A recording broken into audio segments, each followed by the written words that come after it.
Police प्रशासन हर चक्कर में एक गाड़ी से कम 2,000 2,500 रुपए का हमारा ड्राइवर पुलिस का खर्चा दिखाता है। अरे भाई, तो उन लोगों को क्या तनख्वाह नहीं मिल रही जो हमारी गाड़ियों से वसूली कर? वो छोटी गाड़ियां हम चलाएंगे क्योंकि बड़े ट्राले ऊपर जा रहे हैं सीधे, और छोटी गाड़ियां ये नदी में खड़ी हो रखी है। यदि गलती से हमारी गाड़ी रेलवे की तरफ माल बनने जाती है, कहीं माल बनने जाते तो नटराज चौक पे हमारा 7,000 10,000 का चालान हो जाता है। सबसे बड़ी समस्या है कि 16,200 GVW 16,200 का हमारी गाड़ियों पे पाबंदी लगती है, GVW 16,200 की।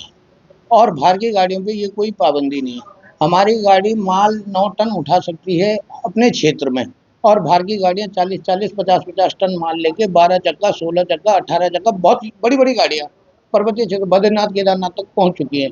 इन लोगों ने हमारे रोजगार पे बिल्कुल प्रॉपर सेंध लगा रखी है। जो बाहर की गाड़ियाँ जा रही हैं, अन्य राज्यों की गाड़ियाँ जा रही हैं और पूर्णतः ओवरलोड लेके जा रही हैं।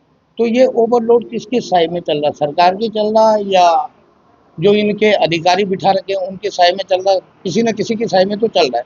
दूसरा, हमारी गाड़ी जब ऋषिकेश से चलती है तो पहला पड़ाव पड़ता है भद्रकाली।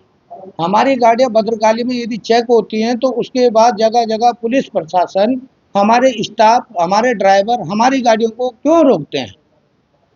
पुलिस प्रशासन हर चक्कर में एक गाड़ी से कम 2,000 2,500 रुपए का हमारा ड्राइवर पुलिस का खर्चा दिखाता है। अरे भाई, तो उन लोगों को क्या तनख्वाह नहीं मिल रही जो हमारी गाड़ियों से वसूली कर रहे हैं?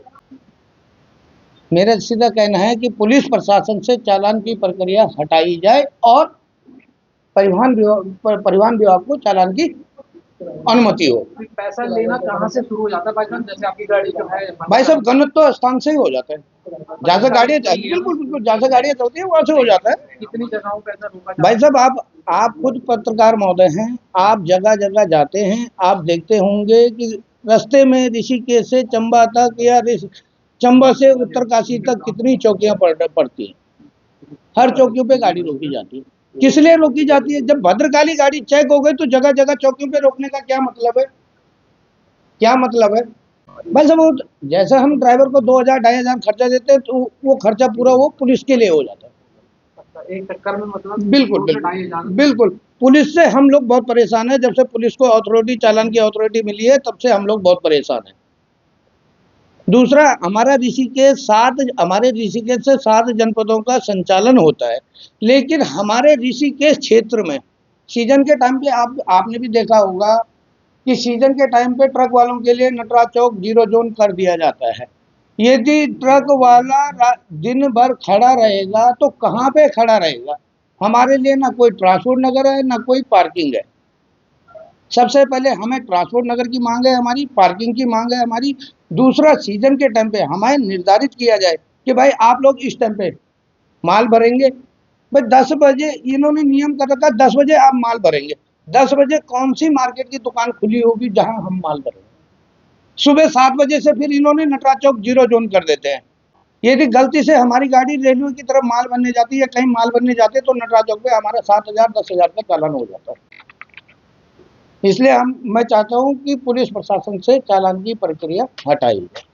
ये सरासर भ्रष्टाचार और अवैध वसूली के ठिये बने हुए। बाहर का राज्य वाला वाहन जो है 12 टायरे 10 टायरे जो भी है वो ऊपर को संचालित होते हैं, और जब हमारे वाहन हम यहाँ खरीदते हैं उन वाहनों को पास करने से पहले उस पर एक 16,200 की मोहर लगा दी जाती है कि ये वाहन जो है ऊपर नहीं चल सकते, जिसमें PWD, ग्रिप और जितनी भी हमारी कंपनियां हैं उन कंपनियों ने कुछ पुल चिन्हित किए हुए हैं कि इनकी वजह से जो है हम आपको ये मोहर लगानी पड़ती है। अगर हमारी गाड़ियों के लिए ये बाधित है तो वो बाहर के राज्य के वाहन कैसे चलते हैं? उनके लिए कोई स्पेशल रोड PWD या फिर कोई भी सरकार या जिसके भी वो गाड़ियां हैं या फिर जिनके शहर में वो गाड़ियां चल रही है, क्या वो उनके लिए स्पेशल रोड बना रही है? अगर बना रही हैं तो फिर हम उन रोडों को देखना चाहते हैं और हम भी उन रोडों से अपनी गाड़ियों को संचालित करना चाहते हैं। अब भाई इस तरह का जो सरकार ने दोहरी रणनीति बनाई है वो क्यों बनाई? इसका मतलब हम तो ना तो क्या कहते हैं धोबी का कुत्ता कहीं करा ना कहीं का घाट करा। हमारा तो रोजगार बिल्कुल खत्म हो चुका है अब, क्योंकि यहाँ के लोगों ने उस रणनीति की वजह से छोटी गाड़ियां ले रखी हैं। अब वो छोटी गाड़ियां हम चलाएंगे क्योंकि बड़े ट्राले ऊपर जा रहे हैं सीधे, और छोटी गाड़ियां ये नदी में खड़ी हो रखी है, तो वो बेचारे अपना रोजगार कहाँ से लेके आएंगे? अगर हमारे पर रोजगार ही नहीं रहेगा तो हम करेंगे क्या? वैसे तो कहते हैं कि पहाड़ का पलायन हो रहा है, तो मुझे लग रहा है शहर में आके भी हमें रोजगार नहीं मिल रहा, तो हम इसके अलावा हमारे पर क्या रह गया? तो ये जितनी भी परमिट के विरुद्ध जो कार्य है, ये परमिट हम लोग भी बाहर चले हुए हमें ही पता है कि हमारी गाड़ी ऑल इंडिया परमिट लेके ऊपर चढ़ सकती है। पर ये बात नहीं है कि मना नहीं है किसी के लिए आप जाओ, परंतु उसके ऊपर 16-200 की जो रणनीति है उस पे तो कौन ध्यान देगा? परिवहन सचिव देगा या परिवहन मंत्री देगा? उसको देखना चाहिए कि भाई ये बाहर की गाड़ियां भी तो 16-200 से ऊपर संचालित हो रही है, तो यहाँ की लोकल की गाड़ी क्यों नहीं संचालित हो रही है? हमारा मुद्दा सबसे बड़ी बात ये है।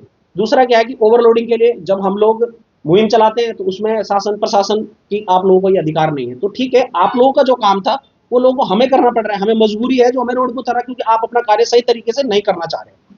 हम तो इसलिए आए, इसलिए हमने आपसे मांग की है कि हम चक्के जाम पे इसलिए उतर आए कि हमारे लिए हर मुख्य द्वारों पे जितने भी पहाड़ में जा रही गाड़ियां उन पे आप कांटे लगाओ, आप अपने परिवहन के अधिकारी रखो उस कांटे पे, और उत्तराखंड एक ग्रीन वैली है, उस पर ग्रीन टैक्स के तौर पे एक 10 रुपए के चार्ज लो, जो उत्तराखंड के पर्यावरण के लिए काम आएगा वो पैसा।